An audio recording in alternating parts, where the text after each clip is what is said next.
Hey everyone, today is food prep day, and so I wanted to dig in just a little bit deeper on what it is that I do to kind of simplify things for myself. I don't like spending a ton of time in the kitchen, but I know it's really necessary because if I don't prep for the week, we will spend more on eating out. And honestly, eating out isn't the wisest of decisions to do it too often because you honestly don't know where they're getting their food from now.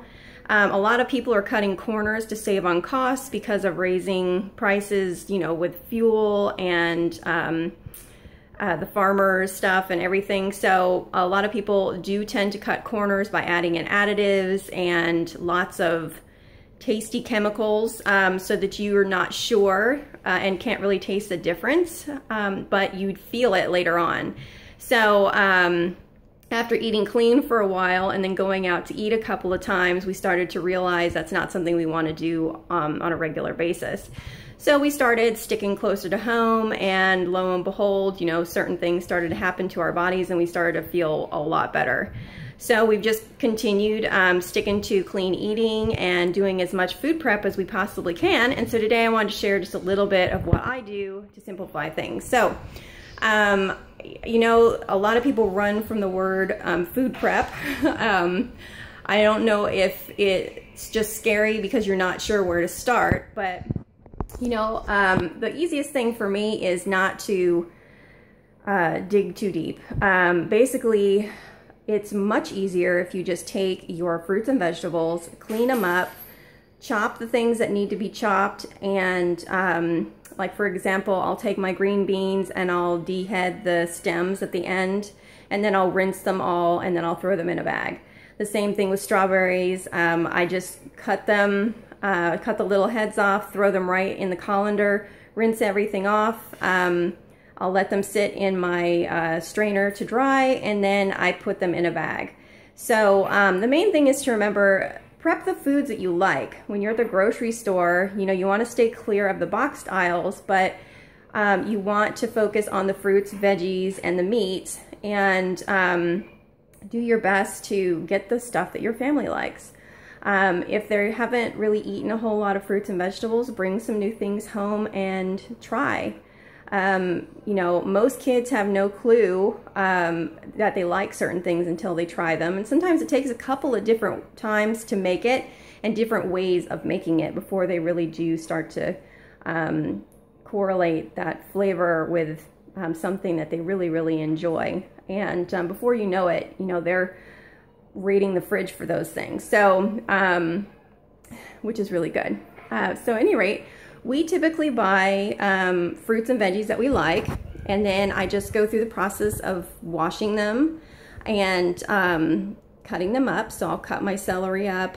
I will de-skin the cucumber because I don't like the skin on the cucumber, and I'll cut those up and throw them into little baggies. And I will dehead the strawberries and just clean cherries if we end up getting that, or clean the blueberries. If you're doing lettuces, which I highly recommend you stay away from the bagged stuff, the bagged stuff to me ends up going bad really quick. And so if you get the spinach that's already wrapped in like a little bundle and you bring it home and you have one of those salad spinners, I highly recommend one of those. Get yourself a salad spinner, and it's usually got a, show you mine. Mine has two pieces to it. Okay, it has a bowl, and it has something that fits inside the bowl. Okay, so I use this to, you know, drain and clean a lot of my stuff. But when it comes to salad, I've noticed it saves a lot of time if you fill this up with water, okay? Then you take your salad, because spinach comes and it's usually pretty sandy. Put your spinach in here, and then you plunge everything together in this and just kind of rinse it around all in the water and just plunge it like you would if you were cleaning laundry by hand. Just be gentle with the leaf, because sometimes if you're too abrasive, it'll fall apart and, you know, bruise it. So just be gentle as you just plunge and kind of work your hands in there, you know, getting all the yucky stuff off. I do it with spinach and romaine. I will go ahead and chop the romaine ahead of time and just throw it in there because the little pieces are easier to clean. Kale, I will take the stem out of the center and then make sure that the kale is in smaller pieces. So I just rip it apart and throw it in there, and I clean it all the same way. So I just plunge it, then strain it, throw out the water, bring in new water, plunge it again, and then strain it again. And then my spinner, then I'll spin it to dry it. And then once it's dry, I throw it in a bag and it goes in the fridge. And it lasts for usually a little bit over a week.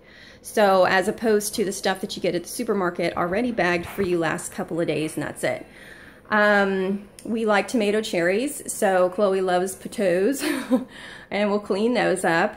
And I don't worry about, you know, pre-doing all my meat. Usually I will throw them in a bag with a little bit of marinade and just have them waiting. So you don't have to go overboard. I just usually clean them a little bit just to get some of the ick off. And that way it lasts longer, and then marinate it in a bag. So all you have to do when you come home from work is open the fridge and then go throw it on the grill. And then all you have to do is grab your vegetables and throw them in the steamer, and that's it. So your dinners are very simple, easy to put together, and you did the extra legwork ahead of time. Today it took me an hour and a half to clean everything we had and to start beans and make chili. So, you know, I've gotten the process down pretty good. Using the plunge method for the lettuce goes a lot faster than trying to clean every leaf by hand. And then, of course, deheading everything ahead of time, throwing it in the colander, rinsing it up really good, and then leaving it to dry in my dish rack works really well too. So, and I will show you my refrigerator real quick. But don't be intimidated by food prep, because it's really not that hard. Okay, so here you're going to see, hopefully I'm holding this right. I have my strawberries, cleaned the grapes. I cut all my cucumbers up ahead of time. I've got my the cherry tomatoes, or the potatoes. Here's my kale. I used some of the celery in my chili. Yes, it actually tastes good. And I have it separated so I can have snacks later. These are plums. I didn't wash these because if you wash like your apples and nectarines and peaches and this type of fruit tends to go bad faster, so I just leave them. I've got some lettuce from last week, which is still okay. I just finished making romaine and spinach today. And I have, we're trying something new, which is the yellow cauliflower as opposed to the white. And then we've got some of our leftovers from last week, and I made some fresh sweet potato. That's one of the things that I would do. I'd start sweet potato and any like starches. So if you're gonna do squashes, go ahead and just do them up and start them in the oven right before you start all the rest of your food prep. And by the time you're done food prepping, those starches will be done. All you have to do is let them sit. You can peel them out of their shell and throw them into a Tupperware, and then they're good. They last for, you know, 5 days or more. And I use a lot of sweet potato and squash for Chloe. She loves those as snacks and to eat right before going to bed. And I like it as well for like after a hard workout. So, you know, don't be afraid of the food prep. And then here is the chili, which needs to be stirred a little. But the chili wasn't hard at all. The chili was actually pretty easy. It's just onions and a little bit of celery along with ground beef, which we use the grass-fed. We really like that. And then some stewed tomatoes. That's it. And then I just poured in cumin and chili powder and salt and a little bit of Tabasco for some heat. But other than that, that's the chili. It's not hard. And the other thing I'd recommend is if you are not a huge breakfast person or you're on the go, make egg muffins. And I'll be posting how to do that later on. But you know, I just wanted to kind of address the food prep thing. So it doesn't take too long, and it's totally worth doing that 1 time a week. And I had to take a couple breaks because my daughter is 2 and she was kind of getting into the cabinets.